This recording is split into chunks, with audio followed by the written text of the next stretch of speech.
Dictation लिखने के लिए रेडी हो जाइए। Ready, start.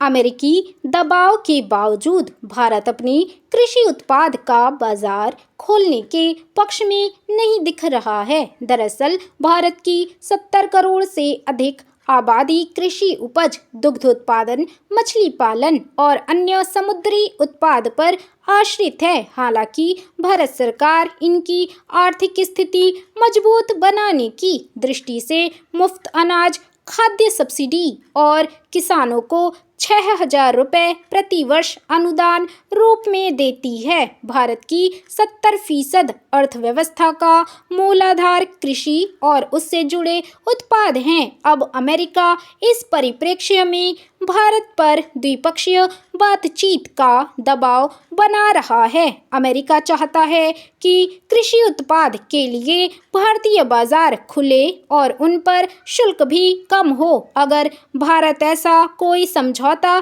करता है तो ब्रिटेन और यूरोपीय संघ भी मुक्त व्यापार समझौते अर्थात FTA के लिए दबाव बनाएंगे। यूरोपीय संघ चीज और अन्य दुग्ध उत्पाद पर शुल्क कटौती की इच्छा जता चुका है, मगर भारत के लिए कृषि में बाहरी दखल एक संवेदनशील मसला है, क्योंकि हमारे किसान विदेशी पूंजीपतियों से प्रतिस्पर्धा करने की स्थिति में नहीं हैं।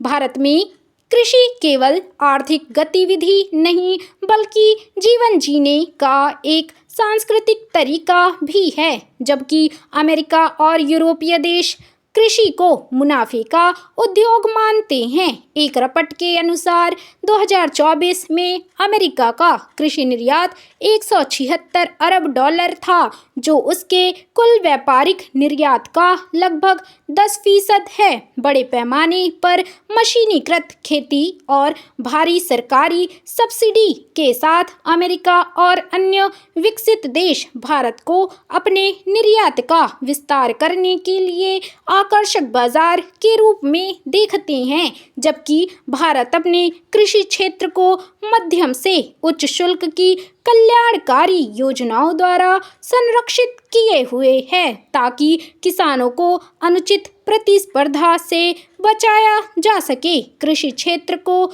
मुक्त बाजार बनाने का मतलब है आयात प्रतिबंधों और शुल्कों को कम करना। कृषि को बाहरी सब्सिडी वाले विदेशी आयातों के लिए खोलने का अर्थ होगा सस्ते खाद्य उत्पादों का भारत में आना। यह खुलापन भारतीय किसानों की आय और आजीविका को गंभीर रूप से प्रभावित करेगा। ऐसा ही दबाव भारत पर विश्व व्यापार संगठन अर्थात WTO ने 2022 में हुई जिनेवा बैठक में बनाया था। यहाँ तक कि अमेरिका और अन्य यूरोपीय देशों ने भारतीय किसानों को दी जाने वाली कृषि सब्सिडी का जबरदस्त विरोध किया था। ये देश चाहते हैं कि किसानों को जो सालाना 6,000 रुपये की आर्थिक मदद और न्यूनतम समर्थन मूल्य पर अनाज खरीदने की सुविधा दी जा रही है, भारत उसे तत्काल बंद करे। दरअसल इन देशों का मानना है कि सब्सिडी की वजह से ही भारतीय किसान चावल और गेहूं का भरपूर उत्पादन करने में सक्षम हुए हैं और भारत इनके निर्यात में अग्रणी देश बन गया है। बांग्लादेश, श्रीलंका, संयुक्त अरब अमीरात, इंडोनेशिया, फिलीपींस और नेपाल के अलावा 68 देश भारत से गेहूं आयात करते हैं। भारत दुनिया के 150 देशों को चावल का निर्यात करता है। अमेरिका को भारत की यह समृद्धि फूटी आंख नहीं सुहा रही है।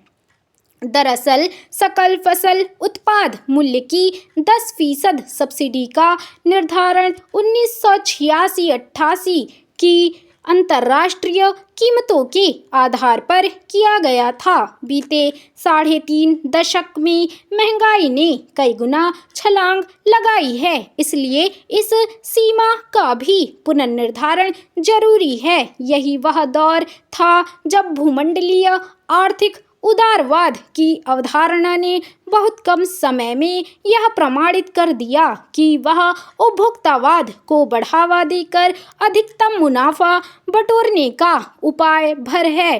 टीएफए की सब्सिडी संबंधी अर्थात औद्योगिक देश और उनकी बहुराष्ट्रीय कंपनियों के इसी मुनाफे में और इजाफा करने की दृष्टि से लगाई गई है ताकि लाचार आदमी की आजीविका के संसाधनों को दरकिनार कर उपभोक्तावादी वस्तुएं खपाई जा सके। नवउदारवाद की ऐसी ही एक तरफा और विरोधाभासी नीतियों का नतीजा है कि अमीर और गरीब के बीच खाई लगातार बढ़ती जा रही है। दरअसल देशी और विदेशी उद्योगपति पूंजी का निवेश दो ही क्षेत्रों में करते हैं, एक उपभोक्तावादी उपकरणों के निर्माण और वितरण में, दूसरे प्राकृतिक संपदा के दोहन में। यही दो क्षेत्र धनार्जन के अहम स्रोत हैं। अमेरिका जैसे विकसित देश भारत में किसानों को खाद और बिजली पर दी जाने वाली सब्सिडी का भी विरोध कर रहे हैं। ये देश भारत के मछली पालन और उसके मांस के निर्यात में लगातार हो रही बढ़ोतरी से भी परेशान हैं। मछली पालकों को आर्थिक मदद मिलने से इसके उत्पादन में इजाफा हुआ है और मछली पालक वैश्विक बाजार में मांस निर्यात की प्रतिस्पर्धा में विकसित देशों के मुकाबले में बराबरी करने लगे हैं। यही कारण है कि अमेरिका भारतीय मछुआरों को मिलने वाली सब्सिडी को प्रतिबंधित करना चाहता है। अमेरिका और यूरोपीय देशों की निगाह भारतीय दूध और दुग्ध उत्पाद के व्यापार पर भी टिकी है। दुनिया की दूध का कारोबार करने वाली सबसे बड़ी कंपनी फ्रांस की लैक्टेल है। इसने हैदराबाद की तिरुमाला डेयरी को खरीद लिया है। भारत की तेल कंपनी ऑल इंडिया भी इसमें प्रवेश कर रही है क्योंकि दूध का यह कारोबार 16% की दर से हर साल बढ़ रहा है। अमेरिका भी अपने देश में बने दूध के सह उत्पाद भारत में खपाने की तिकड़म में है। हालांकि फिलहाल उसे सफलता नहीं मिली है। दरअसल भारत के कृषि और डेयरी उद्योग को काबू में लेना अमेरिका की प्राथमिकताओं में शामिल है ताकि यहाँ के बड़े और बुनियादी ज़रूरत वाले बाजार पर उसका कब्जा हो जाए। इसलिए जीएम प्रौद्योगिकी से जुड़ी कंपनियां और धन के लालची चंद कृषि वैज्ञानिक भारत समेत दुनिया में बढ़ती आबादी और खाद्य तेलों में आत्मनिर्भर हो जाने का बहाना बनाकर इस तकनीक की मार्फत खाद्य सुरक्षा की गारंटी का भरोसा जताते हैं। पर इस परिप्रेक्ष्य में भारत को सोचने की जरूरत है कि बिना जीएम बीजों का इस्तेमाल किए ही पिछले 2.5 दशकों में हमारे खाद्यान्न उत्पादन में 5 गुना बढ़ोतरी हुई है। मध्य प्रदेश में बिना जीएम बीजों के